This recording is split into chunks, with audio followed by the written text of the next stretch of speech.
കേരള കർഷക സംഘം മാറാടി വില്ലേജ് കമ്മിറ്റിയുടെ ആഭിമുഖ്യത്തിൽ നടത്തിയ നെൽകൃഷിയുടെ വിളവെടുപ്പ് നടത്തി. കുരുക്കുന്നപുരം മണിയാട്ട് പാടശേഖരത്തിൽ നടന്ന കൊയ്ത്തുത്സവം consumer fed chairman PM Ismail ഉദ്ഘാടനം ചെയ്തു. തരിശുരഹിത മാറാടി എന്ന ലക്ഷ്യവുമായി കേരള കർഷക സംഘം മാറാടി വില്ലേജ് കമ്മിറ്റി നടത്തിയ നെൽകൃഷിയുടെ വിളവെടുപ്പ് ആവേശകരമായി. കുരുക്കുന്നപുരം പാടശേഖരത്തിലെ സ്വകാര്യ വ്യക്തിയുടെ ഉടമസ്ഥതയിലുള്ള തരിശുഭൂമിയിലാണ് 1000 മേനി വിത്തിറക്കി കർഷകർ വിജയഗാഥ രചിച്ചത്. മാറാടി പഞ്ചായത്തിൽ 5 ഏക്കർ സ്ഥലത്താണ് കർഷക സംഘം കൃഷി തുടങ്ങിയത്. കിസാൻ സഭ കേന്ദ്ര കമ്മിറ്റി അംഗം PM ഇസ്മയിൽ കൊയ്ത്തുത്സവം ഉദ്ഘാടനം ചെയ്തു. കേരള കർഷക സംഘത്തിൻ്റെ സംസ്ഥാന കമ്മിറ്റി നമ്മുടെ കേരളത്തിലെ എല്ലാ നിയോജക മണ്ഡലങ്ങളിലും തിരഞ്ഞെടുക്കപ്പെട്ട ഒരു പഞ്ചായത്തിൽ അവിടുത്തെ തരിശ് നിലങ്ങൾ മുഴുവൻ ഏറ്റെടുത്ത് തരിശ് രഹിത പഞ്ചായത്താക്കി മാറ്റണം എന്ന് തീരുമാനിച്ചിരുന്നു. അതിൻ്റെ ഭാഗമായിട്ട് മൂവാറ്റുപുഴ ഏരിയ കമ്മിറ്റി തിരഞ്ഞെടുത്ത പഞ്ചായത്താണ് മാറാടി പഞ്ചായത്ത്. കർഷക സംഘം ഇതുപോലെ ഒരു തീരുമാനമെടുക്കുന്നതിന് ചില പ്രധാന കാരണങ്ങളുണ്ട്.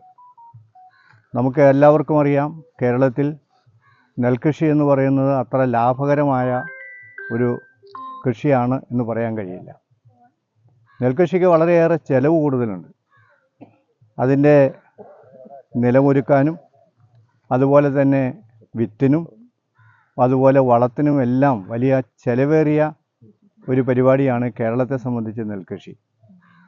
നെൽകൃഷി ഇന്ന് ഇന്ത്യ രാജ്യത്ത് നോക്കുമ്പോൾ വളരെയേറെ മുന്നോട്ട് പോയിട്ടുണ്ട്. ഇന്ത്യയിൽ ചൈനയേക്കാൾ കൂടുതൽ നെല്ല് ഉൽപ്പാദിപ്പിക്കുന്ന രാജ്യമായി ഇന്ത്യ രാജ്യം മാറിയിട്ടുണ്ട്. ഇന്ത്യയിലെ ഒരു പ്രധാനപ്പെട്ട കൃഷിയാണ് നെല്ല്. പക്ഷേ ആ നെൽകൃഷിക്കാരെ സഹായിക്കാനുള്ള യാതൊരു പദ്ധതികളും കേന്ദ്ര സർക്കാർ സ്വീകരിക്കുന്നില്ല എന്നതാണ് യാഥാർത്ഥ്യം. നെല്ല് ഏറ്റെടുക്കാനുള്ള പരിപാടിയിൽ സംസ്ഥാന ഗവൺമെൻറ്റുകൾക്ക് പ്രത്യേകമായി സബ്സിഡി കൊടുക്കാനുള്ള അധികാരം പോലും എടുത്തു കളഞ്ഞിട്ടുണ്ട്. ഈ കൊച്ചു കേരളത്തിൽ പാവപ്പെട്ട കൃഷിക്കാരെ സഹായിക്കാനായിട്ട് ഒരു കിലോ നെല്ലിന് 8 രൂപ വീതം കൂടുതൽ കൊടുക്കാനാണ് സംസ്ഥാന ഗവൺമെൻറ് തീരുമാനിച്ചത്. പക്ഷേ ഇപ്പോൾ കേന്ദ്ര ഗവൺമെൻറ് പറയുന്നു അങ്ങനെ കൃഷിക്കാർക്ക് കൂടുതൽ പണം കൊടുക്കാൻ പാടില്ല. കേന്ദ്ര ഗവൺമെൻറ് പറയുന്ന വിലയ്ക്ക് മാത്രമേ ഏറ്റെടുക്കാൻ പാടുള്ളൂ എന്ന് നിഷ്കർഷിക്കുകയാണ്.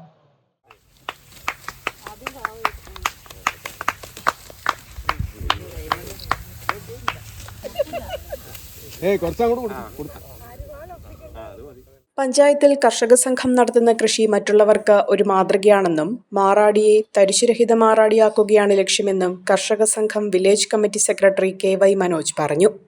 കേരള കർഷക സംഘത്തിൻ്റെ സംസ്ഥാന കമ്മിറ്റിയുടെ ആഹ്വാനപ്രകാരം കേരളത്തിലെ മുഴുവൻ വില്ലേജ് കമ്മിറ്റികളും തരിശുരഹിത പ്രദേശം എന്നുള്ളൊരു പദ്ധതി നടപ്പാക്കി വരിക. അതിൻ്റെ ഭാഗമായിട്ടാണ് മൂവാറ്റുപുഴ കർഷക സംഘത്തിൻ്റെ ഏരിയ കമ്മിറ്റിയുടെ തീരുമാനപ്രകാരം മൂവാറ്റുപുഴ ഏരിയ കമ്മിറ്റിക്ക് കീഴിലെ കാർഷിക പ്രദേശമായ മാറാടിയിലെ മുഴുവൻ തരിശ് നിലങ്ങളും കൃഷി ചെയ്യുവാനും കൃഷിയോഗ്യമാക്കാനും തീരുമാനിക്കുകയുണ്ടായി. അതിൻ്റെ ഭാഗമായിട്ട് അതിൻ്റെ ഒരു പൈലറ്റ് പ്രോജക്റ്റ് എന്നോണമാണ് മാറാടിയിലെ മണിയാട്ട് പാടശേഖരത്ത് കേരള കർഷക സംഘത്തിൻ്റെ മാറാടി കമ്മിറ്റി കൃഷി ആരംഭിക്കുന്നത്. ഇതൊരു മാറാടിക്ക് അല്ലെങ്കിൽ പൊതുവിൽ മൂവാറ്റുപുഴയിലെ കാർഷിക മേഖലയ്ക്ക് ഒരു മാതൃകയാണ്.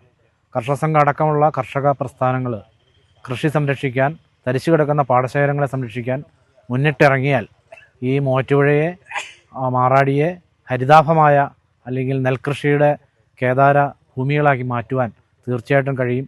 ചടങ്ങിൽ Kerala Karshaka Sangham village committee president PN Soman അധ്യക്ഷത വഹിച്ചു. CPIM local secretary MN Murali, panchayat member Tejas John, Latha Shivan, Ganesh T Shankar, Jai Mathew Maniyatt തുടങ്ങിയവർ പങ്കെടുത്തു. കൃഷിയിൽ നിന്ന് ലഭിക്കുന്ന നെല്ല് അരിയാക്കി മാറാടി റൈസ് എന്ന പേരിൽ പാക്കറ്റുകളിൽ വിൽപ്പനയ്ക്കായി പുറത്തിറക്കും. പഞ്ചായത്തിലെ വിവിധ പ്രദേശങ്ങളിൽ ഘട്ടം ഘട്ടമായി നെൽകൃഷി വ്യാപിപ്പിക്കുമെന്ന് നേതാക്കൾ പറഞ്ഞു. അഹല്യയിലെ വിദഗ്ധരായ ഡോക്ടർമാരുടെ ചികിത്സ കൊണ്ട് എനിക്ക് എന്റെ കാഴ്ചശക്തി പൂർണ്ണമായും തിരിച്ചു കിട്ടി. ഇപ്പൊ എനിക്ക് ഈസിയായി വായിക്കാം. നേത്ര സംരക്ഷണത്തിന് നമ്മുടെ അഹല്യ ഫൗണ്ടേഷൻ ഐ ഹോസ്പിറ്റൽ, കേരളത്തിൽ എല്ലായിടത്തും.